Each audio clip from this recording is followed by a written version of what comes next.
வணக்கம், நமஸ்காரம், ஸ்தோத்திரம். அன்பான சகோதர சகோதரிகளே, நசரேனா இயேசு கிறிஸ்துவின் இனிய நாமத்தில் உங்கள் ஒவ்வொருவரையும் வாழ்த்துகிறோம். இந்த மாபெரிய சந்தர்ப்பத்தை தந்த பரலோக தேவனுக்கும் எம்பெருமானாகிய இயேசு கிறிஸ்துவுக்கும் அவருடைய பரிசுத்த ஆவியானவருக்கும் திருத்துவத்திற்கு எல்லா மகிமையும் மாட்சிமையும் செலுத்துகிறோம். இந்த நாளிலே உங்களோடு கூட இணைந்திருப்பது எங்களுக்கு கிடைத்த மிகப்பெரிய ஒரு தருணம். இது மகிழ்ச்சி அளிக்கிறது. ஏனென்றால் இந்த தருணத்தை இந்த காலை வேளையில நாம் பேசிக்கொண்டிருக்கிறப்ப எழுந்து கொண்டிருக்கிறவர்கள், மறித்து கொண்டிருக்கிறவர்கள், உங்களுக்கும் எனக்கும் அந்த எண்ணிக்கை தெரியாமல் இருக்கலாம். ஆனால் இது உண்மை. According to the world statistics, உலகத்துல ஒரு எண்ணிக்கை உண்டு. ஒவ்வொரு 2வது நிமிடமோ இல்ல 3வது நிமிடத்துக்கோ ஏதாவது ஒரு திசையில யாரோ ஒருத்தர் இறந்து கொண்டே இருக்கிறாங்க. இந்த ஸ்டாட்டிஸ்டிக்ஸ் பார்ப்பீர்களானால் 10 வருடத்துக்கு முன்பே எடுத்த ஸ்டாட்டிஸ்டிக்ஸ். அவங்க என்ன சொல்றாங்கன்னு கேட்டா, இப்பெல்லாம் ஒவ்வொரு நிமிஷத்துக்கும் ஒருத்தர் செத்துக்கிட்டே இருக்கிறாங்க. 60 செகண்ட் டிங்குன்னு அடிச்சதுன்னா ஒருத்தர் இறந்துருவார். இன்னொரு 60 செகண்ட் கழிச்சுன்னா ஒரு குழந்தை இறந்து போயிடும். இன்னொரு 60 செகண்ட் எடுத்தா ஒரு கர்ப்பிணி தாய் இறந்து போயிடுவாங்க. இந்த மாதிரி இப்ப வயதானவர்கள், முதியவர்கள்னு சொல்லி வயது வித்தியாசம் இல்லாதபடி எவ்வளோ பேர் இன்னைக்கு காலம் செல்லக்கூடிய வேகத்துல எவ்வளவு வேகமா காலம் செல்லுதோ அவ்வளவு வேகமாக மனிதர்களும் வேகமாக இறந்து விடுகிறார்கள். அதாவது ஒரு 50-60 ஆண்டுகளுக்கு முன்பே பார்ப்பீர்களானால் இந்த வயது எண்ணிக்கை எடுத்தார்கள். ஒரு ஆவரேஜ் பார்ப்பீர்களானால் ஆவரேஜா பாத்தீங்கன்னா 60 வயதுக்கு மேலதான் ஜென்ரலா பார்ப்பீர்களானால் மரணம் என்பது நேரிடும்.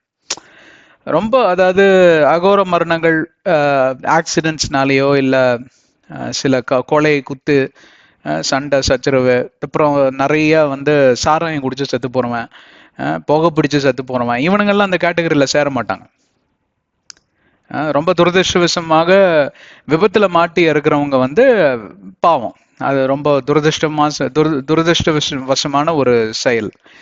அதை தவிர பார்ப்பீர்கள், தன்னுடைய உயிரையே மாய்த்து கொண்டார்கள். விஷம் அறிந்து செத்தால் மட்டும்தான் தற்கொலையா? இல்ல, வேற என்னது? கோபம். அது கோபம்னா அது கட்டும் கோபம். இந்த மாதிரி இவருதான் கடவுளுக்கு அடுத்த ஸ்தானத்துல இருக்கிற மாதிரி எல்லாத்தையும் நியாயம் தீர்த்துருவார். அவன் இவனான் என்ன ஆகும்? பிபி ஏறும், ஹார்ட் நின்று போயிடும், ரத்த கொதிப்பு, கொலையெல்லாம் வெடிச்சிரும், ரத்த கொலையெல்லாம் வெடிச்சிருமா சில பேர்த்துக்கு. ஆமாங்க, அந்த மாதிரி காரியங்களை இறந்து போறவங்களை பத்தி பேசலங்க. ஆனால் ஒரு 50-60 ஆண்டுகளுக்கு முன்பே அவர்கள் ஒரு எண்ணிக்கை எடுத்திருக்கக்கூடிய ஒரு காரியத்தை நான் வாசிக்க நேர்ந்துடுது. எந்த யூனிவர்சிட்டி பண்ணாங்கன்னு தெரியல, ஸ்டான்ஃபோர்ட் யூனிவர்சிட்டியா இல்ல ஏதோ ஒரு இது பல்கலைக்கழகத்திலிருந்து இந்த மாதிரி ஒரு ரிசர்ச் பண்ணாங்க. அப்ப பார்ப்பீங்களானால் நேச்சுரல் டெத், தானாக மரிப்பது, அது வியாதி நிமித்தமாக கூட இருக்கலாம்.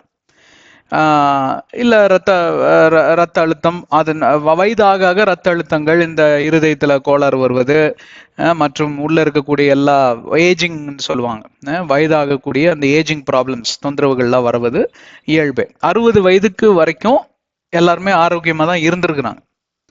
ஆனால் இந்த காலகட்டங்களில் பார்ப்பீர்களானால் அந்த வயது எவ்வளவா குறைந்திருக்கும் என்று சொல்லி சற்று நீங்க ஒரு கெஸ் ஒர்க் பண்ணுங்களேன். சும்மா ஒரு யூகத்துல சொல்லுங்க, குருட்டாம்போக்கில் சொல்லுங்களேன். 60ங்கிறது ஒரு 50, சரி ஒரு 45, ஒரு 40 வந்தா கூட பரவாயில்ல. நான் நம்பவே இல்லை, என்னால நம்ப முடியல. இன்றைக்கு 23 வயதுல இருந்து 24 வயது ஆனாலே போதும், அவன் ஆஸ்பத்திரிக்கு போறதும், பெண்கள் குறிப்பாக இந்த மாத விளக்குன்னு சொல்லுவாங்க, அது மென்சஸ் எல்லாம் வராதபடி நல்ல டேப்லெட்ஸ்ல 18 வயசு 19 வயசு குழந்தைங்களே பாத்தீங்கன்னா எல்லாம் சின்ன பொண்ணுங்க, அவங்களே பார்த்தீங்கன்னா இந்த ஹார்மோன் டேப்லெட்ல போட்டுருந்தாங்க. இல்லைன்னா இந்த சிஸ்ட், நீர்க்கட்டிகள் என்று சொல்லுவார்கள், ஓவரி சிஸ்ட் என்று, அது கூடிய இருக்கக்கூடிய ட்ரீட்மெண்ட்டுக்குள்ள அவங்க தள்ளப்படுவது. இதுக்கு எல்லாத்துக்கு காரணம் என்னவென்று சொல்லி பார்ப்பீர்கள்னா, இந்த கடைசி காலங்களில் வேகமாக காரியங்களை சென்று வேகமாக காரியங்களை தள்ளி சென்று ஓடுவதுதான். உலகம் உங்களை தள்ளும். நீ ஏன் ஓடுற? நான் ஓடலன்னா என்ன சீட்டு கழிச்சு அனுப்பிச்சிருவாங்க. எல்லாத்துக்கும் வேக்சினேஷன் ஒன்று குத்துனாங்கல்ல, சர்டிஃபிகேட்டை காமிச்சதான் உன்னை உள்ள விடுவேன். என்னாச்சு இன்னைக்கு? வேக்சினேஷனை குத்தி 4 வருஷம் ஆச்சு. கோவிட் அப்படியே தான் இருக்கு, போன மாசம் கூட வந்துட்டு போச்சு. கண் துடைப்பு. இந்த உலகமே ஒரு மாயை உலகம் என்று வேதாகமம் சொல்லுகிறது. மாயையான செயல்களில ஈடுபட்டு மாயையான காரியத்தை நாடி தேடி இவன் போறது இல்லாம கூட 10 பேரை சேர்ந்து கூட்டு போவான். என்னென்னமோ காரியங்களில் இந்த மாய உலகத்தில் ஈடுபட்டு இருக்கக்கூடிய அன்பு சகோதரனா இருந்தால் முதல்ல அதை கண்டுபிடிங்க. You need to get a revelation. ஒரு வெளிப்பாடு வர வேண்டும். இதை நான் செய்து கொண்டிருக்கிறேனே இப்படியா, அது வேலையாகவே இருக்கட்டுமே. அன்பு சகோதரிய, பணம் தேவைதான். Money is a good servant but a bad master. பணத்தை இன்னும் அதிகமாக சம்பாதிக்க வேண்டும். இன்னும் ஒரு 10 வருஷம் தாங்க ஓடுன, 10 வருஷத்துக்குள்ள உங்க உயிர் இருக்கணுமே, அதே ஆரோக்கியம் இருக்கணுமே, அதே பெலன் இருக்கணுமே. 10 வருஷத்துக்குள்ள நாடி நரம்பெல்லாம் அடங்கி போயிரும் போல் இருக்கு கத்தி கத்தி. கார்ப்பரேட் தொழில் நிறுவனத்திலிருந்து நான் பணிபுரிந்து கொண்டிருக்கிறேன். 26 ஆண்டுகள் ஆயிற்று. பார்ப்பீர்களானால் காலம் போக போக இந்த வேலை பழுவும் பிரஷர்களும் பார்ப்பீர்களானால் அழுத்தமும் பார்ப்பீர்களானால் அதிகரித்து கொண்டே தான் இருக்கிறது. உலகத்துல என்னென்னமோ காரியங்களை குறித்து அவர்கள் பேசுகிறார்கள். ஏஐ, ரோபோட்டிக்ஸ்ங்கிறான், ஆர்டிஃபிஷியல் இன்டெலிஜென்ஸுங்கிறான், ஆட்டோமேஷனுங்கிறான். நீங்க சும்மா வந்து நீங்க நினைக்கிறதே வந்து அந்த போன் வந்து கரெக்டா ஒரு ட்ரெண்ட், ஒரு ஸ்டாட்டிஸ்டிக்ஸ் எடுத்து சொல்லுமா, இன்னைக்கு வந்து இந்த நாள் உனக்கு இந்த சாப்பாடு தான் பிடிக்கும், பேசாம சாப்பிடு அப்படின்னு சொல்லுமா. அந்த அளவுக்கு வந்து இன்னைக்கு டெக்னாலஜி வந்து வளர்ந்துருக்கிறது. இந்த நேரத்துல நீ எந்திரிப்ப, புதன்கிழமையா நீ இப்பதான் எந்திரிப்ப, சனிக்கிழமை எந்த டைம் தான் நீ எந்திரிப்பேன்னு அதுவே ஆட்டோமேட்டிக்கா அலாரத்தை செட் பண்ணி அதுவே உங்களை எழுப்பி விட்டுரும். அந்த அளவுக்கு டெக்னாலஜி வந்து இன்னைக்கு வெல்வர்ஸ் ஆயிடுச்சு. என்ன ஆயிடுச்சுன்னு கேட்டா, ஒரு காலத்துல மனுஷன் வந்து மிஷினை யூஸ் பண்ணா, இப்ப மிஷின் வந்து மனுஷனை யூஸ் பண்ணுது. எப்படி மாறிடுச்சு பாத்தீங்களா? அது கேட்ட தொழில்நுட்பங்கிறான், அட்வான்ஸ்டு டெக்னாலஜி இப்படியாகிறான். என்னடா நார்மலா ஒருத்தன் வாழ்க்கை வாழ்வதற்கு 3 நேரம் சாப்பாடு, 3 நேரம் கூட தேவையில்லையா, 2 நேரம் போதுங்கிறான். இப்போ வந்து இன்டர்மிட்டன்ட் ஃபாஸ்டிங் என்று சொல்லி ஒரு பெரிய கான்செப்ட் வந்து ஒரு புது கான்செப்ட். பழைய கான்செப்ட் தான். கர்த்தர் சொல்லுவார்ல, உபவாச ஜெபத்திலிருந்து ஜெபிங்கள்னு. ஏன் உபவாசிச்சால்தான், உபவாசத்துல இருந்தாதான் உள்ள இருக்கக்கூடிய டாக்ஸிக் எலிமெண்ட்ஸ் எல்லாம் வெளியே போகும். டீடாக்சிபிகேஷன் என்று சொல்வார்கள். நச்சுத்தன்மை படைத்தது. என்னென்னத்தையோ திங்கிறீங்கல்ல வாயில, உள்ள சில பேர்ல பாருங்க யானை தும்பிக்கை மாதிரி எடுத்து எடுத்து எடுத்து எடுத்து உள்ள தள்ளிக்கிட்டு போயிட்டே இருப்பான். அந்த வேலைக்கு என்ன சாப்பிடணுமோ அவ்வளவு சாப்பிடணும். ஆகாரம் வயிறு, ஒரு ஜான் வயிறுக்கு எத்தனையா சாப்பிடுவேன்? 1/2 ஜான் வயிறு சாப்பிட்டா போதும், ஆரோக்கியமா இருப்பாங்க. அந்த காலத்துல 100 வயசுலாம் வாழ்ந்தவங்க போய் கேட்டு பாருங்க, பசி அடித்தால் மட்டுமே நான் உணவருந்துவது.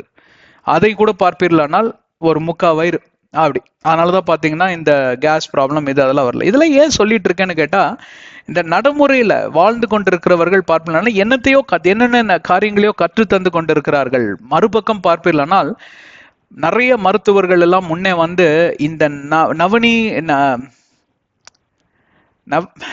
நவீன நாகரிகங்களுக்குள்ள கடந்து சென்று போவீர்களானால் நீங்கள் அழிந்து போய்விடுவீர்கள், மறித்து போய்விடுவீர்கள் சொல்லி பழைய பாரம்பரியத்துக்கு அவங்க கொண்டு போய் நம்மளை விட்டுறாங்க. பழைய பாரம்பரியம் என்ன? இது சாப்பிடு, கோதுமை அதிகமா கோதுமை இல்ல, என்ன தானியங்கள், சீரியல்ஸ் என்று சொல்லுவார்கள். அது அப்புறம் திணைகள்ல பல வகைகள் உண்டு. கேப்பக்களி, இதெல்லாம் குடிச்சீங்கன்னா தான் நல்லா இருப்பேன்னு சொல்லிட்டு இப்ப நிறைய பேர் பானையில சமைக்கலாம் ஆரம்பிச்சுறாங்க. இப்போ நான்ஸ்டிக்ல இருந்து பாத்தீங்கன்னா அதுல கேன்சர்லாம் உருவாகுதான். என்னத்தை சொல்லி கொண்டு இருக்கிறோம் பிரியமான சகோதரிகளே? மாய உலகத்தில் வாழ்கிறப்போ எதை நடைமுறைப்படுத்துகிறீர்களோ அதை குறித்து சற்று ஆலோசித்து ஆராய்ந்து பார்த்து அப்போ அதுக்கு பின்பே காலை உள்ள விடுங்க.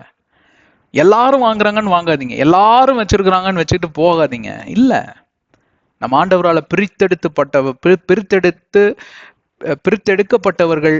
அது எதுல பிரித்தெடுக்கப்பட்டவர்கள்னா, நடைமுறையிலும் சுவாபங்களிலும், நீங்க செய்யக்கூடிய செயல்பாடுகளிலும், எடுக்கும் தீர்மானங்களிலும், செல்லும் இடங்களிலும், சந்திக்கக்கூடிய மக்கள் என்ன உணவை நாம் சாப்பிடுவது கூட தேவனால பிரித்தெடுக்கப்பட்ட உணவு அப்படிதான் இருக்குமா. பாருங்க, நிறைய பேர் பார்த்தீங்கன்னா அந்த கொழுப்பு அதிகமா இருக்கக்கூடிய பன்னிக்கறி இதெல்லாம் சாப்பிடுவாங்க. வேதாந்தத்துல கிளீன் எழுதி இருக்கு. அதெல்லாம் வந்து உலகத்தை கிளீன் செய்யக்கூடிய, அதாவது சுத்தம் செய்யக்கூடிய இது. இறால்லாம் சாப்பிடாதீங்க. பாத்தீங்கன்னா அது கடலை சுத்தம் செய்யக்கூடிய அது ஒரு இது நல்ல டேஸ்டா இருக்கும்னு வச்சா நம்மளால உள்ள தள்ளுவான். அதுல ஏகப்பட்ட ஸ்கின் ப்ராப்ளம்ஸ் வரும், அலர்ஜி வரும் உங்களுக்கு. எவ்வளவு பேர் என்னோட இருக்கீங்க? 10ஓட 11 போய் உக்காராதீங்க. கர்த்தராகிய தேவனால் பிரித்தெடுக்கப்பட்ட சகோதரனாக சகோதரியாக இருந்தால் மட்டுமே மோட்ச வாழ்வு நிச்சயம் என்று சொல்லி வாருங்கள் முன்னேறி செல்லுவோம். ஆதியாகமத்தின் ரகசியங்கள் என்கிற தலைப்புல நாம் பல மாதங்களாக, சில ஆண்டுகளாக ஏன் சொல்லுவேன், நாம் நிறைய நியமங்கள், இப்ப பேசிக்கொண்டிருந்தது கூட நியமம் தான். எவ்வளவு பேர் உணர்ந்தீங்கன்னு தெரியல. நம்ம இவ்வளவு நேரம் பேசிக்கொண்டிருந்தது ஒரு முக்கியமான பல நியமங்களை குறித்து பேசணும். வாழ்வாதாரத்துக்கு தேவையான நியமம், நல்ல சுகபோகமான வாழ்க்கைக்கு தேவையான நியமங்கள் மற்றும் ஆரோக்கியமான வாழ்வு, நல்ல சிந்தை உடையது. கடைசியா நீங்க எத்தனை பேர் என்ன கேட்டுக்கொண்டிருக்கிறவங்க 8 மணி நேரம் ஆழ்ந்த உறக்கம் என்று சொல்வார்கள், deep sleep R what I say quality sleep, நல்லா தூங்கி எந்திரிச்ச மாதிரி. நீங்க எழுமின பிறகு உங்களுக்கு ஒரு மாதிரி தூங்கவே இல்லைங்க, சரியாங்கிற மாதிரி இருக்கா? 8 hours தான் தூங்கியிருப்பீங்க. அதற்கு காரணம் என்னவென்றால், உங்க ஆழ் மனதில் இருக்கக்கூடிய, அந்த உள் மனதில் இருக்கக்கூடிய, கான்சியன்ஸ்ல இருக்கக்கூடிய ஸ்ட்ரெஸ் என்று சொல்லுகிறார்கள். இது எதனால் வருகிறது? உலகத்தில் இருக்கக்கூடிய அழுத்தங்கள். இதை குறித்து தான் பேசிக்கொண்டு வருகிறோம். இதிலிருந்தெல்லாம் நாம் தப்பித்து செல்வதற்கு தேவனாகிய கர்த்தர் பல போதனைகளை அங்கே எழுதி வைத்திருக்கிறார். இது எல்லாமே பார்ப்பீர்களானால் பிசாசிடமிருந்து வரக்கூடிய காரியங்கள், அடிபாதாளத்திலிருந்து எழும்பி வரக்கூடிய காரியங்கள்.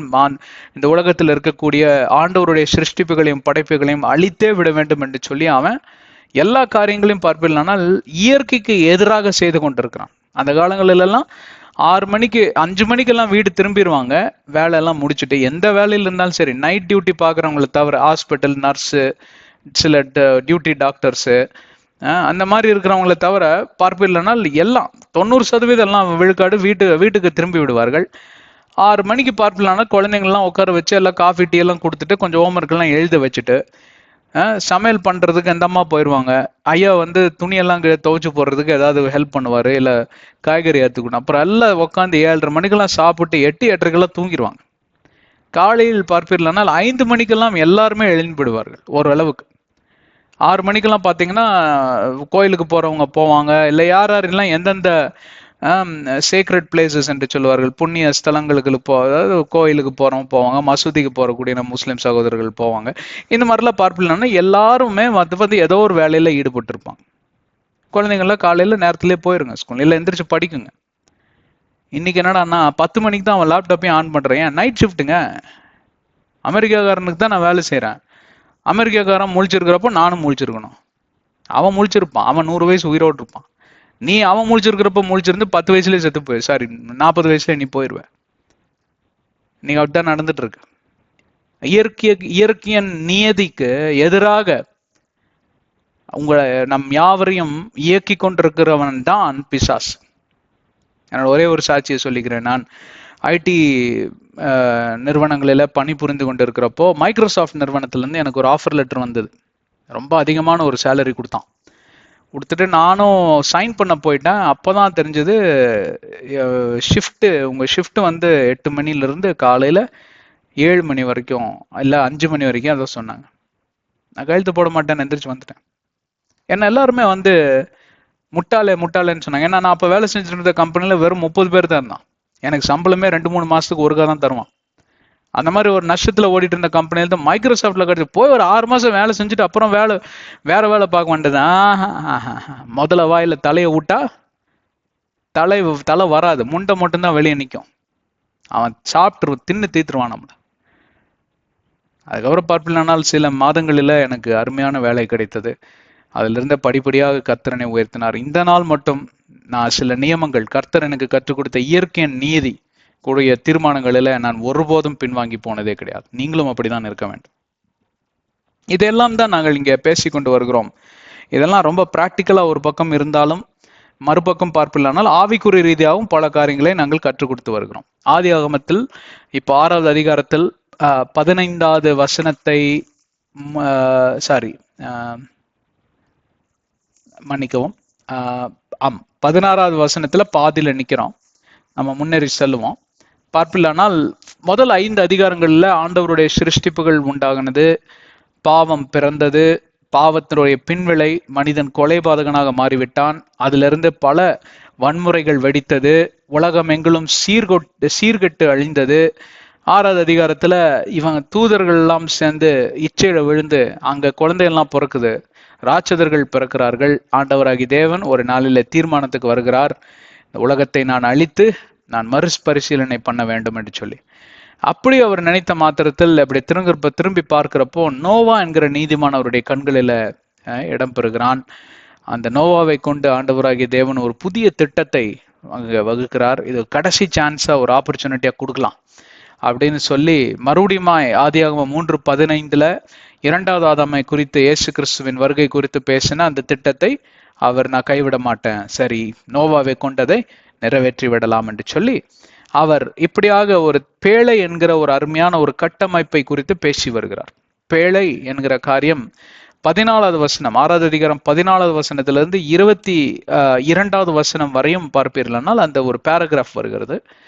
அந்த பேராகிராஃப் முழுவதும் பார்ப்பீர்களானால் இந்த பேழையை வெறும் பேழை, ஒரு கப்பலை போல நீங்க பார்க்க கூடாது. 450 அடி நீளங்க, 75 அடி அகலங்க, 40 அடி உயரங்கன்னு சொல்லி நீங்க ஒரு கட்டமைப்பை போல பார்க்க கூடாது. இந்த கட்டமைப்போடைய அச்சாரம் என்னவென்று சொல்லி பார்ப்பீர்களானால், இதோடைய ஆதாரபூர்வமான காரியம் என்னவென்று பார்ப்பீர்களானால், it's a model for the second coming of Jesus. இயேசு கிறிஸ்துவின் 2வது வருகைக்கு எப்படியாக இதை ஒப்பிட்டு பார்க்க வேண்டும் என்று சொல்லி முன்கூட்டியே இதை அறிவித்து அங்க ஆண்டவர் வைத்திருக்கிறார். பேழை என்பதற்கு காரணம், பேழை எப்படி பார்க்க வேண்டும் என்றால், யோவான் 14வது அதிகாரத்தில் 1-6 வசனங்களில் இயேசு கிறிஸ்து அங்கே சொல்லியிருப்பார், இதை நான் சரியாக செய்வதற்கு நான் முன்கூட்டியே அங்கே செல்லுகிறேன், உங்களுக்காக நான் பல அறைகளை கட்டி வைத்திருக்கிறேன், இது உண்மை அல்ல என்றால் நான் உங்களுக்கு சொல்லியிருக்கவே மாட்டேனே, என் தகப்பனோ உண்மையில உண்மையாய் இருக்கிற தேவன், அவர் உண்மையாகவே இருக்கிறார் அப்படின்னு சொல்லி சொல்லுவார். அதே போலதான் அந்த பேழையிலும் பல அறைகள் உண்டு. அறைகள் எல்லாம் காலியாக இருக்கக்கூடிய ஒரு காட்சி.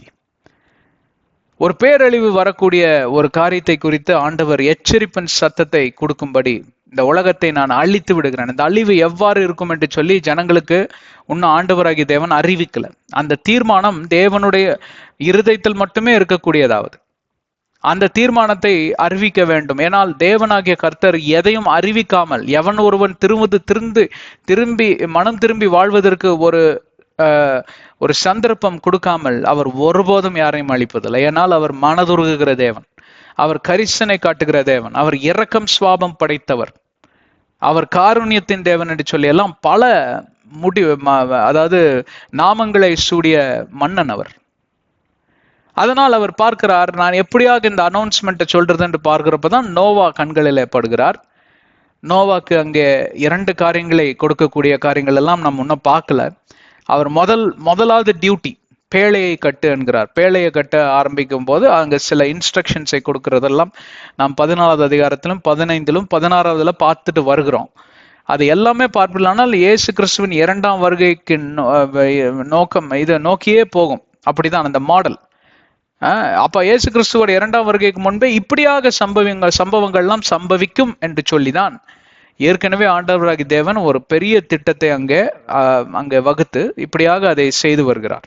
அப்பொழுது நாம் இயேசு கிறிஸ்து 1வது வருகை, அதாவது மெஸ்ஸையா சில காரியங்களை சொல்லுகிறப்போ 24வது அதிகாரத்துல 37வது வசனங்கள் எல்லாம் நோவாவை குறித்து அங்க பேசியிருப்பார். விற்பதும் வாங்குவதும் ரொம்ப நாட்டமாக இருப்பார்கள் ஜனங்கள், எதையுமே அவர்கள் கண்டு. அப்படிதான் இருக்கு இன்னைக்கு. எல்லாருமே பார்ப்பீங்கனாலும் எதையாவது விற்கிறதுக்கு ஒரு கூட்டம் அலையுதுன்னா எதையாவது வாங்குறதுக்கு இன்னொரு கூட்டம் அலையும். வெள்ளிக்கிழமை சாயங்காலத்துல இருந்து பாத்தீங்கன்னா வெளியில திரியிற கூட்டம் ஃபுல்லா எதையாவது வாங்கி சாப்பிட்றதும் வாங்கி திம்மா, விற்கிற கூட்டமும் ஒரு பக்கம் தெரியுமா, துணிமணி வாங்குவான். ஏற்கனவே இருக்கும். சரி, துணிமணி இல்லைன்னா உங்களுக்கு சரிங்க, பல கலர்ல உங்களுக்கு கலெக்ஷன்ஸ் வேணா வச்சுக்கோங்க. 1 தீமோத்தி 6வது அதிகாரம் 17வது வசனம் அதை தான் சொல்லுது, enjoy the riches that God has given you. அதுல ஒரு தப்பும் கிடையாது. வசதியை வாழ்றது ஒன்றும் தப்பு இல்லை. ஆண்டவர் இந்த வசதியை செய்து கொடுத்திருக்கிறார்கள், நீங்க வாழுங்க. அதே நேரத்தில் ஆண்டவர் ஏழ்மை அனுமதித்தார்னால் அதையும் ஏற்றுக்கொள்ளக்கூடிய மனப்பக்குவம் இருக்கணும். ஒரு பக்கமாக மனதை இழுத்து சென்றக்கூடாது. அதுதான் அங்கே குறிப்பிடக்கூடிய ஒரு காரியமாவது. சரிங்களா? இப்பொழுது நாம் எதை பார்த்து கொண்டிருக்கிறோம் என்றால், பேழையை கட்டக்கூடிய திட்டத்தை தருகிறார். இந்த பேழையில அறையெல்லாம் கட்டுப்பான்னு சொல்றாரு. அதுல ஜன்னல்கள் எல்லாம் வை, அதுல ஒரு கதவை வைப்பா அப்படின்லாம் சொல்லிட்டு வர்றாரு. இப்போ கதவுக்கு நம்ம போகல. நாம் சென்ற அத்தியாயத்துல நாம் இந்த ஜன்னலை குறித்து பேசினோம். ஜன்னலுடைய தேவை என்னவென்று சொல்லி பார்ப்பில்லைனால், வெளிச்சமும் காத்தும் உள்ளே வரும்படி, அதோடைய ஆவிக்குரிய அர்த்தங்கள் எல்லாம் நாம் கண்டறிந்தோம். நாம் முன்னேறி செல்லுவோம். 16வது வசனத்துல 16வது வசனத்தை நாம் முதலாவது வாசித்து விட்டு நாம் முன்னேறி சொல்லுவோம். And you shall make a window for the ark. இந்த பேழையில விண்டோ விண்டோன்னு இங்க வருது. ஆனா அது ஒரு ஜன்னல்ல அது மொழிபெயர்ப்போடைய பிரச்சனைன்னு தான் எனக்கு தோணுது. தோன்றதில்ல, நான் அதை வெரிஃபை கூட செய்தேன். பல ஜன்னல்கள், விண்டோஸ். ஒரு வேடிக்கையான ஒரு ஆராய்ச்சியை நான் செய்தேன். எனக்கு ஒரு காரியம் தோன்றினது. இந்த பேழையில பல காரியங்கள் தோன்றும். அந்த வேடிக்கையான ஆராய்ச்சியை நான் இப்போ சொல்ல மாட்டேன், அது சொல்ல வேண்டிய நேரத்தில் உங்களுக்கு நான் சொல்றேன். ரொம்ப விசித்திரமான ஒரு கண்டுபிடிப்பை நான் கண்டுபிடித்தேன். அது ரொம்ப விசித்திரமா இருந்துச்சு. அது நம்புறதா இல்லையான்னு கூட எனக்கு தெரியல. சரி, நான் முன்னேறி போலாங்க. அண்ட் என்னங்க ஏதோ ஒன்று சொல்லிட்டு என் தலையில எரிய விட்டீங்கன்னு. ஆமாங்க, அப்போ எரிஞ்சாதான் தூங்காம முழிச்சு கேட்டுட்டு இருப்பீங்க. And you shawl finish it to a cubit from above. அதாவது ஏறத்தாழ 1.5 அடி தரையிலிருந்து இன்னும் கொஞ்சம் தூரத்துல நீ வந்து அதாவது sorry usual finish it to a cubit from above and set the door of the ark in its side. அதாவது மேல 40 அடியிலிருந்து கொஞ்சம் கீழே வரைக்கும் நீ அந்த ஜன்னல்களை வை அப்படின்னு சொல்லி ஆண்டவராகிய தேவன் கட்டளையிடுகிறார். மேலே இருந்து கீழே அந்த ஜன்னலை வை. 1.5 அடிக்கு ஜன்னல் வைக்கணும். இந்த 1.5 அடி ஜன்னல்லாம் பாத்தீங்கன்னா இங்கிருந்து தான் வந்திருக்கு.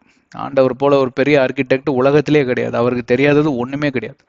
அவர்கிட்ட இருந்து கத்துக்கிட்டு இன்னைக்கு நான் பெரிய ஓனாக்கும் அப்படின்னு சொல்ற உலகம் தான் இன்னைக்கு முக்கால்வாசி பேர் இருக்கிறோம். அவங்க பேரை வந்து முட்டாள் அப்படின்னு வேதம் சொல்லுது. நீங்களும் அந்த முட்டாள் கூட்டத்தில் இருந்தீங்கன்னா தயவு செஞ்சு இந்த பக்கம் வந்துருங்க. எல்லா மகிமையும் துதியும் கனமும் ஆண்டவருக்கே உரிதா இருக்கட்டும் என்று சொல்லி சொல்லுகிறவன் மட்டும்தான் ஒரு புத்திசாலியா இருக்க முடியும், புத்தி கூர்மை படைத்தவனா இருக்க முடியும், ஒரு ஞானியாக இருக்க முடியும். அதுதான் வேதம் சொல்லுது. கர்த்தருடைய கண்கள் எல்லாம் இவன் தான் ஞானி. ஆனா அவர் பாத்தீங்கன்னா சாதாரண வேலை தான் பண்ணிட்டு இருப்பார். அந்த சகோதரி பாத்தீங்கன்னா ஒரு சாதாரண வேலை. ஆனா ஞானவான் நீ, என் கண்களில கிருபை பெற்றவள் நீ, என் கண்களில நீ ஆசீர்வதிக்கப்பட்டவனா இருக்கிறாய் என்று சொல்லி உங்களையும் என்னையும் பார்த்துதான் ஆண்டவர் அகமகிழ்ச்சி அடைகிறாராம். பெரிய பணக்காரனெல்லாம் பார்த்து ஆண்டவர் அகமகிழ்ச்சி அடைகிறதாக அங்க ஒண்ணுமே கிடையாது. அதுக்கு பணக்காரங்கெல்லாம் நரகத்துக்கு போவாங்கங்கிறது தவறுதான். அதுவும் தப்பு தான். சரி. And set the door of the ark in its sides. அதாவது இருபுறமும் பார்ப்பில்லானால் கதவுகளை வை என்று சொல்லி அங்கே சொல்லுகிறார் ஆண்டவர். ஏன்னா இப்போ பல சினிமா திரைகளில பார்ப்பில்லானால் ஒரே கதவு இருக்கிற மாதிரி தான் காட்டுவாங்க. ஆனா அப்படி கிடையாதான். 2 புறமும் பார்ப்பில்லானால் கதவுகளும் ஜன்னல்களும் இருந்தது என்று சொல்லிதான் அங்கே இருக்கிறது. இதை குறித்து நாம் அதிகமாக பேசி ஆராய்ந்து பார்ப்பதற்கு சில காரியங்கள் உண்டு. அதுக்குள்ள நாம் கடந்து செல்வோம். You shall make it with lower, second and third decks. அதாவது 3 அடுக்குகளாக நீ இதை செய்ய வேண்டும். அப்பவே பாத்தீங்கன்னா டபுள் டக்கர், ட்ரிபிள் டக்கர் கான்செப்ட்லாம் இருக்கு. டபுள் டக்கர் பஸ்ஸுங்க, டபுள் டக்கர் ட்ரெயினுங்கிறானுங்க. இதெல்லாம் ஆண்டவர் 6000 வருஷத்துக்கு முன்னாடியே சும்மா சாதாரணமா கன்ஸ்ட்ரக்ட் பண்ணி முடிச்சிட்டாரு. அப்பவே அவருக்கு ஒரு இந்த மாடி வீடு கான்செப்ட் இருந்திருக்கு பாருங்க. இந்த மாடி வீடு கான்செப்ட், இதை குறித்தெல்லாம் பேசலாம். இப்போ இதை வந்து ஒரே இதா எடுத்து நம்ம பேசுறது தான் வந்து சரியா வரும். ஒன்றொன்றாக போகலாம். நீ இந்த ஜன்னல்களை மேலே இருந்து கீழே அமைக்கும்படி உன்னை நான் அழைக்கிறேன் அப்படின்னு சொல்லி ஆண்டவர் கட்டளையிடுகிறேன் என்று ஆண்டவர் சொல்லுகிறார். and set the door of the ark in its sides. 2 புறமும் பார்ப்பில்லானால் இந்த கதவுகளை, இந்த கதவு என்கிற அந்த காரியத்தை பார்ப்பினால் வேதாகமத்துல பல இடங்களில இந்த கதவுடைய திறவுகோல் என்று சொல்லி எல்லாம் நாம் வேதாகமத்துல வாசிக்கிறோம். கதவு என்பது ஒரு முக்கியமான ஒரு காரியத்தை குறிக்கிறது. ஏனென்றால் ஒரு வீடு இருந்தால், ஒரு கதவுன்னு இருந்தாதான் அது வீடோட கட்டமைப்புக்குள்ளே வரும். இல்லைன்னா பாத்தீங்கன்னா அது திறந்த சத்திரம் மாதிரிங்க. அந்த வீட்டுக்குள்ள யாரு நாய் பேய் பூனை எது வேணாலும் போயிட்டு வருங்க அப்படிம்பாங்க. கரெக்டுங்களா? அருமையான ஒரு பங்களா கட்டுறீங்க. அந்த பங்களா கட்டி முடித்த பிறகு அந்த வீட்டுக்கு எனக்கு கதவே வேண்டாம் என்று சொல்லி அந்த வீட்டு ஓனர் சொல்லிட்டாருன்னு வச்சுக்குவோம். ஏன்னா ஒரு புதுமையான ஒரு காரியத்தை நான் செய்யலாம்னு நினைக்கிறேன், இது கொஞ்சம் புரட்சிகரமான காரியமா இருக்கட்டும், கதவே இல்லாத வீடுன்னு உலகமே பேசும் அப்படின்னு. அந்த வீட்டுல ஒரு முட்டாள் இருக்கான். அவன் வீடு கோடிக்கணக்கில் செலவு பண்ணி செஞ்சுட்டு வீட்டுக்கு ஒரு கதவே வைக்கலங்க அவன் அப்படின்னு சொல்லுவானா? சொல்லுவாங்களா இல்லையா? கரெக்டா? அப்ப எப்படிதான் அவரை பார்ப்பாங்க? பிரமாதமா பண்ணாருங்க, என்னதான் இருந்தாலும் அந்த ஒரு கதவு இல்லை பாருங்க, கதவு இல்லை பாருங்க. சரி, இப்ப எல்லாரும் பேசுறதை கேட்டுட்டு இவர் என்ன பண்றாரு? சரிப்பா, ஒரு தச்சனை கூப்பிட்டு, ரைட்டு, கார்பெண்டர் கூப்பிட்டு ஒரு நல்ல கதவை பண்ணுங்கப்பா. கதவு பண்ணியாச்சு, ஆனா நான் இந்த வீட்டுக்கு, இந்த கதவுக்கு நான் பூட்டே வைக்க மாட்டேன் அப்படின்னு சொன்னா அவர் எப்படி பார்ப்பாங்க திருப்பி? ஏன்னா அவன் திருந்தவே மாட்டான், அவன் கதவை வைக்கிறான், ஆனா கதவுக்கு பூட்டு வைக்க மாட்டேங்கிறான். பூட்டு இல்லாத கதவு இருந்தான்னு இல்லாட்டி என்னன்னு சொல்லுவாங்க. எதுக்காக இந்த காரியங்கள் எல்லாம் சொல்லி கொண்டு வரோம்னு கேட்டா, இது ஒவ்வொன்றதுக்கு பின்பே ஒரு ஆவிக்குரிய அர்த்தங்கள் உண்டு. ஒன்றொன்றாக பார்க்கலாம். முதலாவது, கதவு என்பது பார்ப்பீர்களானால் அது நுழைவதற்கு, உங்க வீட்டுக்குள்ள நுழைவதற்கு ஒரு திறவுகோலா இருக்கிறது. திறவுகோல் என்றால் சாவின்னு தான் சொல்லணும். சாவியை விட பார்ப்பீர்களானால் அந்த இடம் ஒரு வாசஸ்தலம், அது வாசல் என்று சொல்லுவார்கள். அந்த வாசல் நுழைவாசல் என்று சொல்லுவார்கள். இந்த நுழைவாசலுக்குள்ள நீங்க நுழைந்தால்தான் அந்த வீட்டுக்குள்ள நீங்க முன்னேறி செல்ல முடியும், இல்லைங்களா? இல்லைன்னா பாருங்க, இன்னும் புரட்சிகரமா நான் பண்ண போறேன்னு சொல்லிட்டு எவனா ஒருத்தன் ஃபுல்லா கீழே செவுரு ஏணி வச்சிருக்கிறான், ஏணி வச்சு மாடியில ஏறிவானி, என் வீடே ஃபர்ஸ்ட் ஃப்ளோர்ல இருந்து தான் தொடங்குது போங்கடா அப்படின்னு சொன்னான்னு வைங்களேன், அவனை அதை விட முட்டாளா இன்னும் கோமாளி இருக்கிறான் பாருங்க. 100 கோடி போட்டு வீடு கட்டியிருக்கிறான், அவன் வீட்டுக்கு போனோம்னா ஏணியில ஏறி தான் மேலே போகணும். இல்லைன்னா மேல இருந்து ஹெலிகாப்டர்ல ஒரு ஏணியை இறக்கி விடுவாங்க, அங்கிருந்து சங்குன்னு குதிச்சுக்க வேண்டியதான். இல்லைன்னா வரவெல்லாம் அப்படியே பேராசூட்ல இறங்கி அவன் வீட்டுக்குள்ள போக வேண்டியதான். என்னென்னமோ சொல்லி கிண்டல் பண்ணுவாங்க, கரெக்டுங்களா? அப்போ இந்த கதவுங்கிறது பார்ப்பீர்களானால் மிக மிக முக்கியத்துவம் வாய்ந்த ஒரு காரியம். ஆனால் இந்த முக்கியமான காரியத்தை அவங்க கடைசி வரைக்கும் தள்ளி போட்டே வருவாங்க. அதாவது ஒரு என்ஜினியர், சிவில் என்ஜினியர் இருக்கிறாருன்னா அவரு அடித்தளத்தை குறித்து ரொம்ப கான்சென்ட்ரேஷன் பண்ணுவாரு, பில்லர் போடுவாரு, பீமை போடுவாரு, கம்பியெல்லாம் இவ்வளோ திக்னஸ்ல போடணும் பாரு, காங்கிரீட் பார்த்தீங்கன்னா 4.5 அடி போடணும், 4.5 இன்ச்சு போடணும், அப்புறம் ஃப்ளோரிங்கு, பிளம்பிங்னு சொல்லிட்டு ஏகப்பட்ட காரியத்துல இருப்பாங்க. ஆனா அவர் அந்த கதவுக்கு தேவையான ஓட்டையை மட்டும் விட்டு வச்சிருவார். கதவு டிசைன் கூட செலக்ட் பண்ணியிருக்க மாட்டாங்க. இதெல்லாம் நான் சொல்லிக்கிட்டே வரேன், எனக்கு கொஞ்சம் ஃபாலோ பண்ணிட்டே வாங்க. இதெல்லாம் அர்த்தங்கள் இருக்கு. அப்படிதாங்க நம்மளுடைய ஆவிக்குரிய, நம் யாவரும் வாழ்ந்து கொண்டிருக்கக்கூடிய ஆவிக்குரிய வாழ்க்கையும் அப்படிதான். பல காரியங்களை குறித்து நாம் தேடி அலைந்து திரிகிற ஜனக்கூட்டமாய் மாறி இருக்கிறோமே தவிர, திறவுகோலா இருக்கக்கூடிய, நுழைவாசலா இருக்கக்கூடிய இயேசுவின் நாமத்தை மட்டும் நாம் விட்டு விடுகிறோம். எல்லா முழங்கால்களும் முடங்கட்டும், எல்லா நாவுகளும் அறிக்கை செய்யட்டும், இயேசுவே கர்த்தர் என்று சொல்லி பிலிப்பியர் 2:10-11 பார்ப்பீர்களானால் அதுதான் நீங்க தேவனுடைய வீட்டுக்குள்ளும், தேவனுடைய அறைக்குள்ளும், தேவனுடைய பிரசன்னத்துக்குள்ளும் நுழைவதற்கு திறவுகோலா இருக்கிறது. திருச்சபைகளை குறித்து தான் பேசிக்கொண்டு வருகிறோம். திருச்சபையில இயங்கிக் கொண்டிருக்கக்கூடிய கிறிஸ்துவ சகோதர சகோதரிகளை குறித்து தான் பேசிக்கொண்டு வருகிறோம். இன்றைக்கு எதை குறித்து அவர்கள் மிகவும் அக்கறை காட்டுகிறவர்களா இருக்கிறார்கள்? எங்க கூடுகை இருக்கிறதோ, எங்க ஆட்டம் பாட்டம் இருக்கிறதோ, எங்க பிரசங்கப்படப்படுகிறதோ, எங்க திருவிழாக்கள் இருக்கிறதோ, எங்க பாரம்பரிய சடங்காச்சாரங்கள் இருக்கிறதோ, எங்க பார்ப்பில்லைனால் முழு இரவு ஜபம் நடக்கிறதோ, உபவாச ஜபம் நடக்கிறதோ, இது எல்லாத்துலயும் போய் கலந்துக்குவாங்க. இது எதுவுமே தவறுன்னு நான் சொல்ல வரலங்க, இதெல்லாம் தேவைதான். ஒரு கிறிஸ்துவ வாழ்க்கை என்று சொல்லி பார்ப்பில்லைனால் அதை பல விதமாக நீங்க பங்கிட்டு நீங்க செயல்படக்கூடியதுதான் இந்த கிறிஸ்துவ வாழ்க்கை என்று சொல்லி டெஃபினட்டாக நம்ம சொல்லலாம். அதுல எந்த தவறும் கிடையாது. ஆனால் இவைகள் எல்லாத்திலும் இயேசுவின் நாமம் என்கிற அந்த நாமம் மட்டும் இல்லாதபடி இருக்குமானால், நான் இவ்வளவு நேரம் ஒரு உதாரணம் சொன்னேன் பாத்தீங்களா? ஒரு வீட்டை கட்டிட்டு கீழே செவுரு வச்சுட்டான், ஃபுல்லா ஏணி போட்டு மேலே ஏறி போய் குதி, கதவே இல்லாத வீடுன்னு சொல்லுவாங்க. அவருக்கு ரொம்ப பெருமையா தெரியும் அது. ஆனா பாக்குறவன் எப்படி பார்ப்பான்? இவனை மாதிரி ஒரு முட்டாள் உலகத்திலே இல்லைன்னு பார்ப்பான். நாம் யாவரையும் முட்டாளாய் பார்க்கக்கூடியதுதான் இந்த அடிபாதாளத்தின் பிசாசு கூட்டம். அங்கே பார்ப்பீர்களானால் மிக மிக மகிழ்ச்சியாக சந்தோஷமாக இருப்பார்கள். ஏன் பிசாசு கூட்டங்களை குறித்து தான் பேசிக்கொண்டு வருகிறேன். ஏன்? நம்ம ஒரு காரியத்தை சொல்லி கொடுத்தா இவனுங்க 10 காரியத்தை செய்யறானுங்க. எந்த அளவுக்கு முட்டாளா இருக்கிறானுங்க பாத்தியா? அவனுங்க போய் கடவுள்கிட்ட கிண்டல் பண்ணுவானுங்க. இவனுங்களை பார்த்தா நீங்க ஏன் செயலாக படிச்சேன்னு சொன்னீங்க? நீங்க எவ்வளவு பெரிய ஆண்டவர், எவ்வளவு பெரிய கடவுள்னு நீங்க சொல்ல வேண்டியதில்லை, எங்களுக்கே தெரியும். ஆனா நாங்க உங்களை கடவுளை ஏத்துக்க மாட்டோம். நாங்கெல்லாம் போர்க்குடி பிடிச்சிட்டு வெளியில வந்தவங்க. இப்ப வரைக்கும் நாங்க தான் ராஜா. உங்களுக்கு நாங்க அடிபணிய வேண்டிய அவசியமே கிடையாது. நாங்களும் கடவுள்கள் தான், நாங்களும் தேவர்கள் தான். எங்களை பாருங்க, எல்லாரும் வணங்குறானுங்க. 30 முக்கோடி தூதர்கள் கீழே விழுந்தானுங்களா? அதுக்கு எண்ணிக்கையே கிடையாதுன்னு அர்த்தம். இந்தியா மாதிரி ஒரு தேசத்தையோ இல்ல பூட்டான், நேபாள், சைனா மற்றும் எல்லா தேசங்களிலும் எடுத்து பார்ப்பில்லைனால கோடான கோடி தேவர்களை அவர்கள் வணங்குறார்கள். வேற வேற ரூபங்கள், வேற வேற வர்ணங்களை எல்லாம் கொடுத்து அவர்கள் வணங்கக்கூடியது. இப்படிதான் பாத்தீங்கன்னா ஒவ்வொரு நாளிலும் பிதாவை ஏதோ இந்த பிசாசு கூட்டமானது கிண்டல் செய்யக்கூடியதாம், கேலி செய்யக்கூடியதாம். அவர் அப்பொழுதெல்லாம் மனம் கசந்து அழுவார். இதற்காகத்தானே என்னுடைய ஒரே குமாரன் இயேசு கிறிஸ்துவை இந்த உலகத்திற்கு திறவுகோலாய் நான் கொடுத்தேன். இயேசு கிறிஸ்து பிறக்க மட்டும் பார்ப்பில்லைனால் கதவு என்னமோ இருந்தது, உண்மைதான். ரட்சிப்பு என்கிற காரியத்தை ஏற்கனவே ஆதியாகமம் 3:15 ரட்சிப்பின் காரியம், 2வது ஆதாம் வருவார், அவன் குதிங்காலை நீ நசுக்குவாய், உன் தலையை அவன் காலின் கீழே மிதித்து உன்னை கொன்னே போடுவான், நீ தலை தூக்க முடியாது, ரட்சகர் வந்து இந்த உலகத்தை ரட்சிப்பார் என்று சொல்லி இதெல்லாம் நம்ம ஏற்கனவே பார்த்து விட்டோம் சென்ற அத்தியாயங்களில்.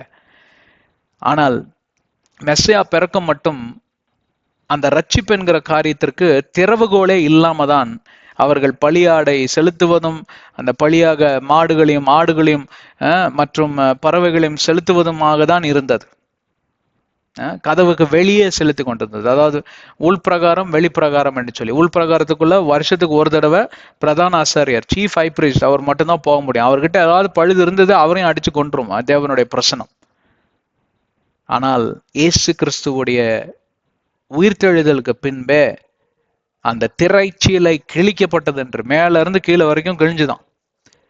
கிழிஞ்சு அதுக்கப்புறம் பார்ப்பில்லைனால் தேவனுடைய பிரசனத்துக்குள் நுழைவதற்கு நுழைவாய் என்று சொல்லி, அதாவது ஹைவே, எக்ஸ்பிரஸ்வே, டோர்வே என்று சொல்லுவார்கள் ஆங்கிலத்துல பார்ப்பில்லைனால், நுழைவாயா இருப்பது இயேசு கிறிஸ்து, அவருடைய நாமம். இயேசு கிறிஸ்துவன் நாமம் அன்றி உங்களுடைய ஜபமும் என்னுடைய ஜபமும், உங்களுடைய குரலும் என்னுடைய குரலும், உங்களுடைய விண்ணப்பங்களும் என்னுடைய விண்ணப்பங்களும், உங்களுடைய தேவைகளும் என்னுடைய மன்றாட்டுகளும் பார்ப்பீர்களானால் மேல் கூரையே தாண்டாது. It will not even exceed the rooftop. எவ்வளவு பேருக்கு அர்த்தம் ஆகுது? என்னை கேட்டுக்கொண்டிருக்கிற பிரியமான சகோதர சகோதரிகளே, 4000 ஆண்டுகளாக மனித சிருஷ்டிப்புகள், மனுஷிகளும் சேர்த்துதான் இந்த நுழைவாய்க்கு வெளியே தான் நின்றுட்டு இருந்தார்கள். ஏனால் அந்த உள்பிரகாரத்துக்குள் நுழைவதற்கு அவர்களுக்கு அனுமதி இல்லை. அதனால நிறைய பேர் நீதிமான்களும் பரிசுத்தவான்களும் பார்த்தீங்கன்னா துக்கத்திலே இறந்தார்கள். அதுல ஒருத்தர் தான் இந்த இவர், அவர் பேர் என்ன, தாத்தா இருப்பார்ல, சிமியோன்.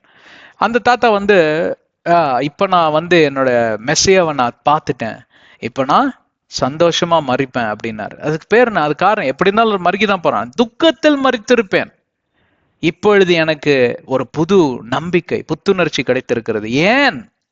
ஏனென்றால் நான் கரங்களில வைத்திருப்பது என்னுடைய நுழைவாயின் திறவுகோல், the key to the door of salvation, that is Jesus.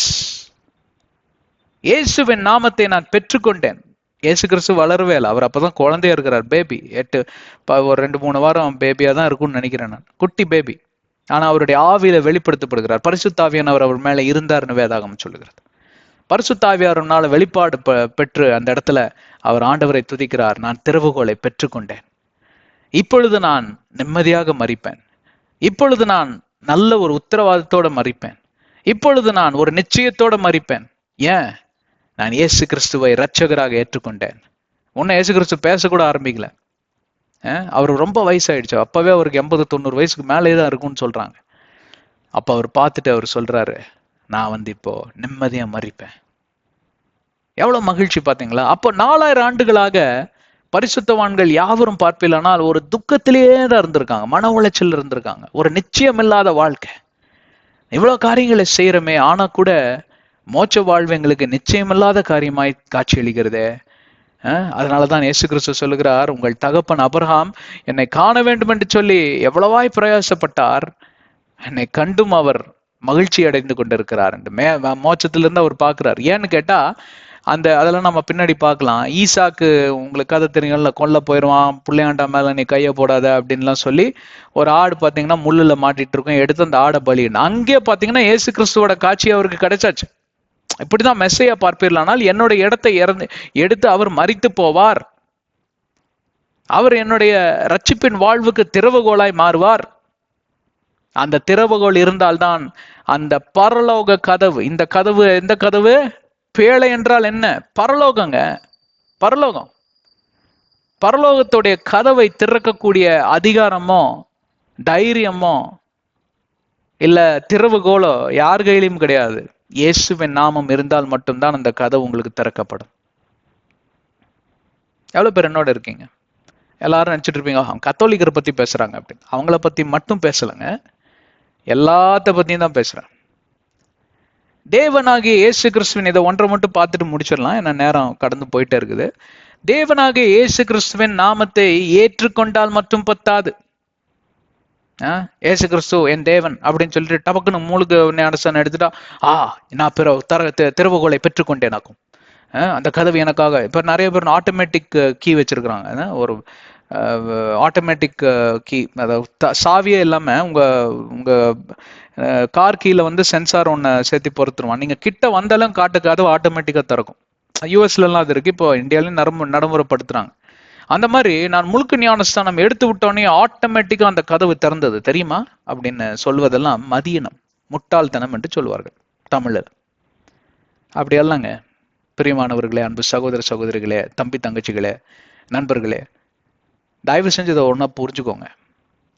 வேதாகமத்தை எதற்காக வாசிக்க வேண்டும் என்று சொல்லி நாங்கள் ஒவ்வொரு நாளிலும் சொல்லி கொண்டு வருகிறோம் என்றால், இந்த வேதாகமத்தை சரியா வாசித்தால்தான் அந்த திறவுகோலை எப்படி பயன்படுத்தணும் என்று சொல்லி உங்களுக்கு தெரியும். ஒரு 2 வயசு குழந்தை இல்ல 1 வயசு குழந்தைகிட்ட ஒரு சாவி கொடுக்குறீங்க, பெரிய சாவி, அது கொஞ்சம் காம்ப்ளிகேட்டட், அது 3 லாக் இருக்குன்னு வச்சுக்குவோம். இந்த 3 லாக்கு திருப்புறதுக்கு 1 லாக்கே போதும்.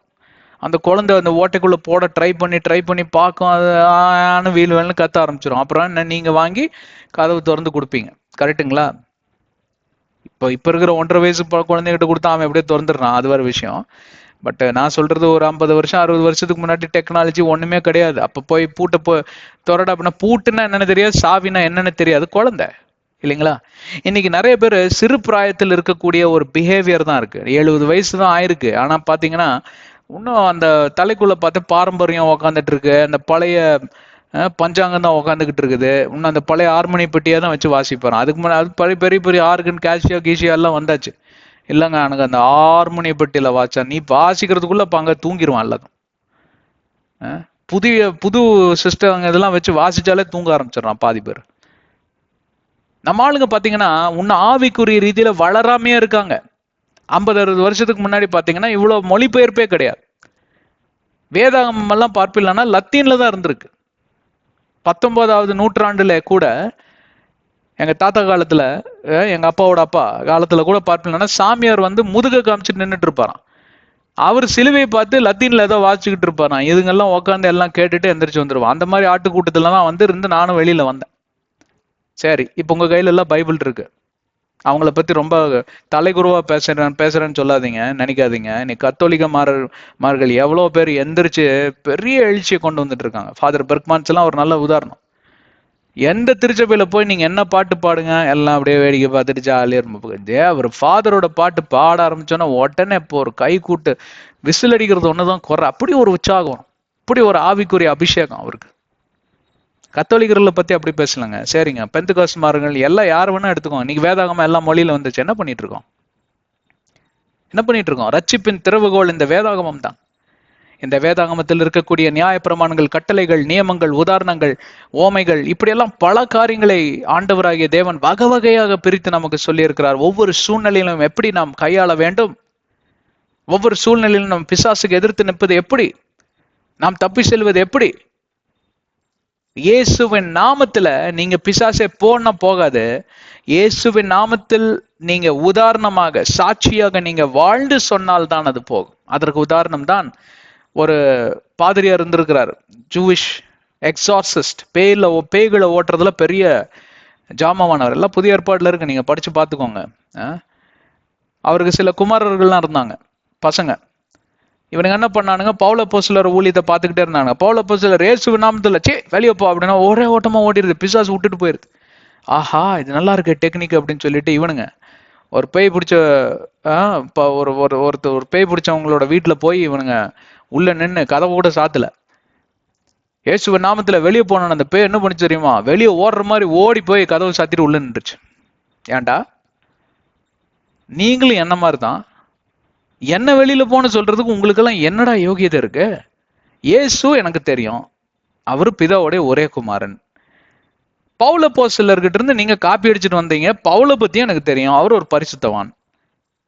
நீங்க உங்களுக்கு என்னடா அதிகாரம் இருக்கு அப்படின்னு சொல்லி அவனுங்களை வெளுன்னு வெளுத்து பேண்ட் சட்டையெல்லாம் அவுத்து விட்டு நிர்வாணமாக கதவு திறந்து போங்கடால வெளியில. நான் போக மாட்டேன் இருக்கானுங்க. எல்லாம் அடிச்சு புடிச்சு விரட்டி அடிச்சு ஓடுங்கடா நடுத்தருலன்னு. எல்லாம் நடுத்தருல நிர்வாணமா ஓடினானுங்க. வேதாகமத்துல எழுதியிருக்கு, நான் சொன்னதாக நீங்க நினைச்சுக்க வேண்டாம், வேதாகமத்துல எழுதியிருக்கு. அப்படின்னா என்னன்னா கேட்டா, இன்னைக்கு ஆண்டவராக இயேசு கிறிஸ்துவின் நாமத்தை எவன் ஒருவன் சரியாக கையாளாம அதாவது கையாளுவது என்று சொன்னால், அவருடைய போதனைகளை எவன் ஒருவன் பின்பற்றாமல் அவன் இயேசுவின் நாமத்தை எடுத்து துஷ்பிரயோகம் பண்ணுகிறானோ, அவங்களுக்கு எல்லாம் இதே நிலைமைதான், நிர்வாணிகளாக மாறி விடுவார்கள். ஆனா உங்களுக்கே தெரியாது நீங்க நிர்வாணியா நிக்கிறீங்க. தேவனுடைய மகிமை விட்டு சென்ற மாத்திரத்தில் தான் ஆதாமும் ஏவாளுக்கும் தெரிஞ்சது, நம்ம நிர்வாணிகளாக இருக்கிறோமே. முறையாக அவர்களுக்கு ஒரு அவமானம் என்கிற அந்த காரியம் உள்ளத்துல தோன்றுனது. வெக்கப்பட்டு அங்க தள்ளப்பட்டு அவங்க போய் செடி கொடிக்கு மத்தியில அவங்க ஒளிஞ்சிட்டு நிக்கிறாங்க. இது என்ன கோலம் இது? எப்படி நிர்வாணி ஆனீங்க, எப்படி மகிமை எழுந்து போனீங்க ஆண்டவர் கேட்கிறாரு. அதற்கு ஒரே பதில் தான், கீழ்ப்படியாமை.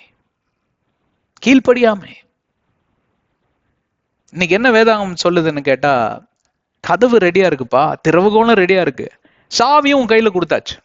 அதாவது இயேசு கிறிஸ்து பிறந்தார், இயேசு கிறிஸ்து வளர்ந்தார், இயேசு கிறிஸ்து ஊழியம் செய்தார், இயேசு கிறிஸ்து தன்னுடைய உயிரை கொடுத்தார், ரட்சிப்பென்கிற காரியத்தை கொடுத்தார், ரட்சிப்பென்கிற வஸ்திரத்தை கொடுத்தார், உயிர் தெழுந்தார், பிதாவின் வலது பாரசத்தில் அமர்ந்தார், இன்றைக்கும் எனக்காக உங்களுக்காக பரிந்து பேசுகிற பரிகாரியா இருக்கிறார். அவரோட டியூட்டி எவ்வளவு அழகா செய்யறாரு பாத்தீங்களா? அப்ப இதெல்லாம் செய்வதற்கு காரணம் என்னன்னு கேட்டீங்கன்னா, உங்க கையிலையும் என் கையிலையும் அந்த திறவுகோலை கொடுப்பது தான். அந்த திறவுகோலை எப்படி நீங்க பிரயோஜனப்படுத்தணும், அதுதான் பிப்ளிக்கல் டாக்டரின்ஸ், வேதாகமத்தில் எழுதியிருக்கக்கூடிய போதனைகள், நியமங்கள். இதெல்லாம் தெரிஞ்சாதான் அந்த சாவியை, சில சாவிகள்லாம் பார்த்தீங்கன்னா ரொம்ப காம்ப்ளிகேட்டடா இருக்கும். இப்படி லெஃப்ட்ல ஒரு தடவை, ரைட்ல 2 தடவை, லெஃப்ட்ல திருப்பியும் ஒரு தடவை, அப்படி பண்ணி திறந்தாதான் திறங்கும். மேஜிக் லாக் அப்படிம்பாங்க, அந்த மாதிரிலாம் இருக்கு இன்னைக்கு. இது அந்த அளவுக்கு காம்ப்ளிகேட்டடான லாக்கா இல்லைனாலும் ரொம்ப ஈஸியான ஒரு திறவுகோள்.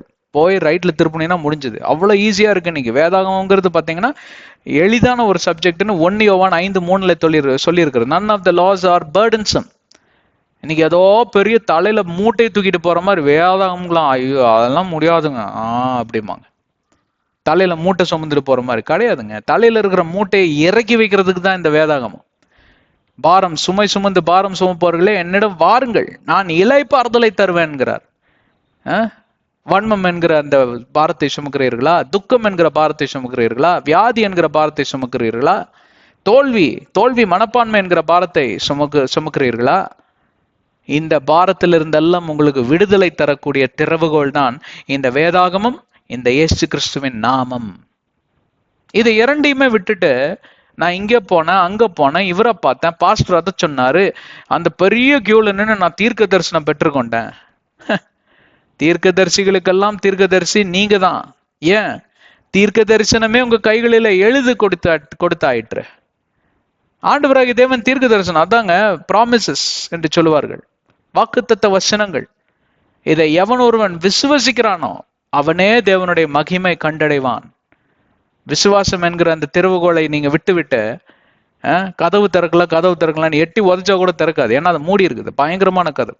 சில கதவெல்லாம் பார்த்தீங்கன்னா தேக்கு மரத்தில் செஞ்சுருப்பாங்க.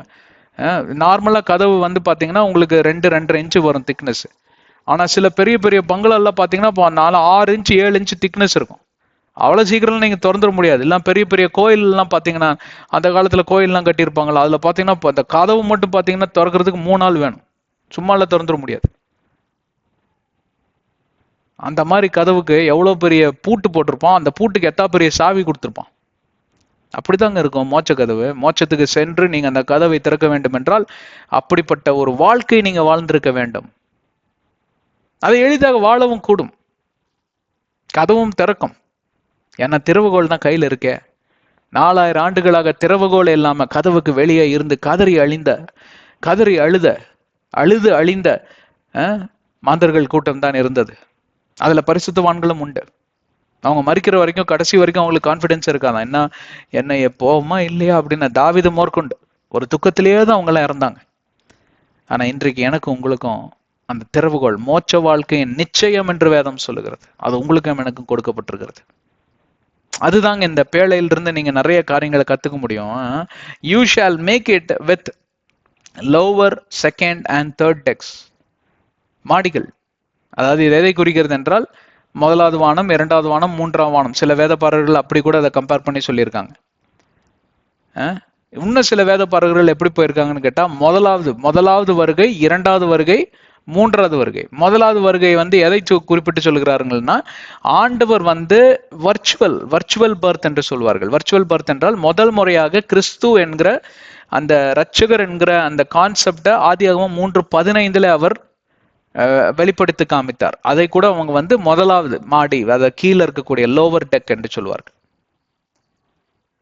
2வது பார்ப்பில்லைன்னா இயேசு கிறிஸ்து பிறந்தது. 3வது பார்த்தீங்கன்னா அவருடைய 2ஆம் வருகை. இப்படி கூட வந்து சில வேதப்பாரகர்கள் சொல்றாங்க. சரி, எப்படின்னா வச்சுக்கோங்க, இதெல்லாம் வந்து எல்லாத்துக்கும் தெரிஞ்ச கான்செப்ட் தான். ஆனா முக்கியமான காரியத்தை நாம் இன்றைக்கு ஏற்கனவே பேசிவிட்டோம். அன்பான சகோதர சகோதரிகளே, கதவு மூடப்பட்ட நிலைமையில் இருக்கிறதா உங்க வாழ்க்கையில? அதற்கு காரணம் என்னவென்றால், திறவுகோல் கரங்களில உள்ளது. ஆனா அந்த திறவுகோலை வைத்து நீங்க இன்னும் அந்த கதவை திறக்காமல் இருப்பதுதான். வலது பக்கம் இடது பக்கம் கதவுகள் உண்டு, நிறைய கதவு உண்டு. ஏதோ ஒரு கதவு திறந்துட்டு போயிருப்பா. எல்லாத்துக்கும் மாஸ்டர் கீன்னு ஒன்று சொல்லுவாங்க. மாஸ்டர் கீன்னு என்னன்னு கேட்டா, அந்த கீயை போட்டு நீங்க எந்த கதவு வேணாலும் திறந்துடலாம். பெரிய பெரிய பங்களாக்கள்ல அது இருக்கும், மாஸ்டர் கீன்னு இருக்கும்னு. அப்ப அந்த மாஸ்டர் கீ உங்க கையில கொடுத்துருக்குது இன்னைக்கு. அந்த மாஸ்டர் கீயோட பேர் தான் இயேசு என்கிற நாமம். விலையேறப்பெற்ற நாமம், உன்னத நாமம், பரிசுத்த நாமம், வல்லமை படைத்த நாமம். அந்த நாமத்துக்கு கீழ்ப்படியாத எந்த நாமமும் இருக்கவே முடியாது. அந்த நாமத்திற்கு பயந்து ஓடாத எந்த பேய் பிசாசும் இருக்கவே முடியாது.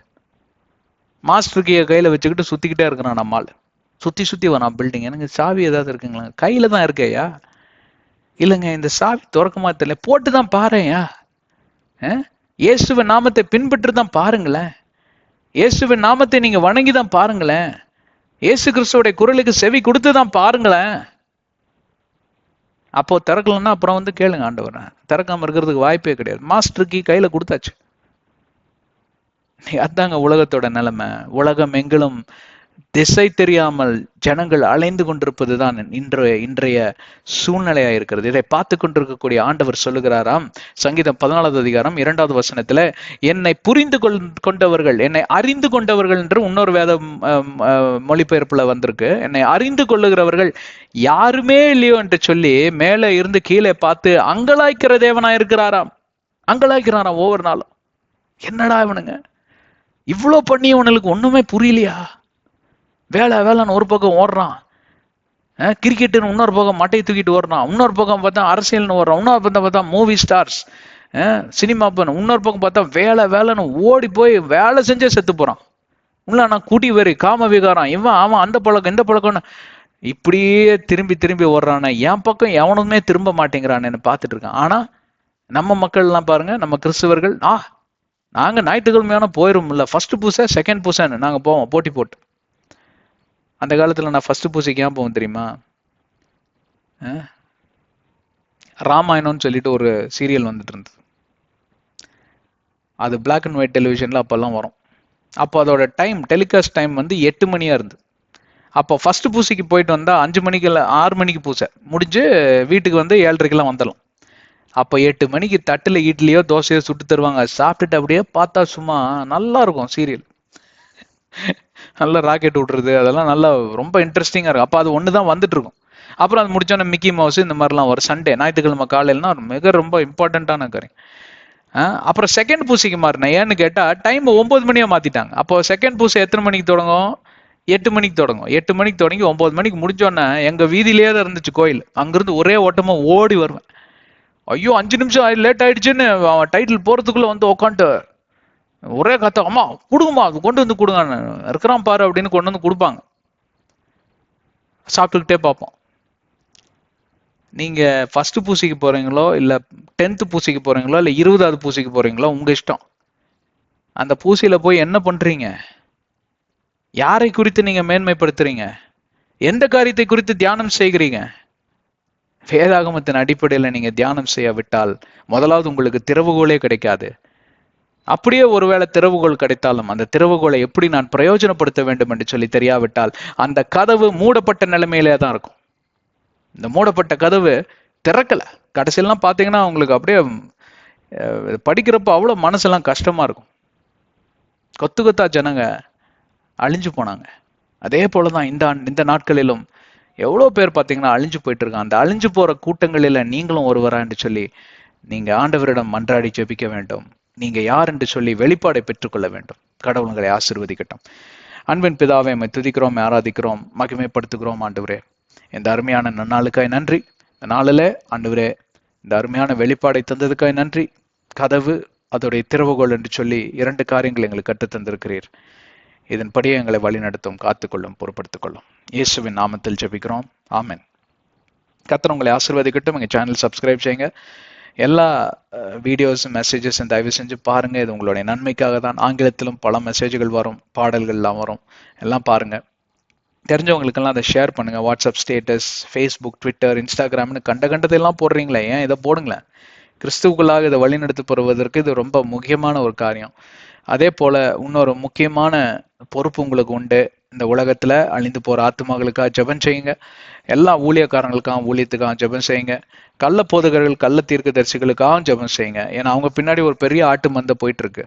அதே போல எங்க ஊழியத்துக்காகவும் எங்களுடைய எனக்காகவும் ஜெபித்துக் கொள்ளுங்க. எபேசியர் 6:18, கொலோசியர் 4:3 இதை தான் சொல்லுகிறது. உங்களுக்கு ஜெப தேவைகள் இருக்குமானால் இப்பதான் சொன்னேன், தேவனுடைய பிரசனத்தில் போய் நீங்க மன்றாடுங்க. இயேசுவின் நாமத்தில் உங்கள் திறவுகோல் கையில கொடுக்கப்பட்டிருக்கிறது. கதவு திறக்கப்படும். உங்களுக்கு எல்லா காரியங்களும் ஆண்டவர் செலுத்துவார்.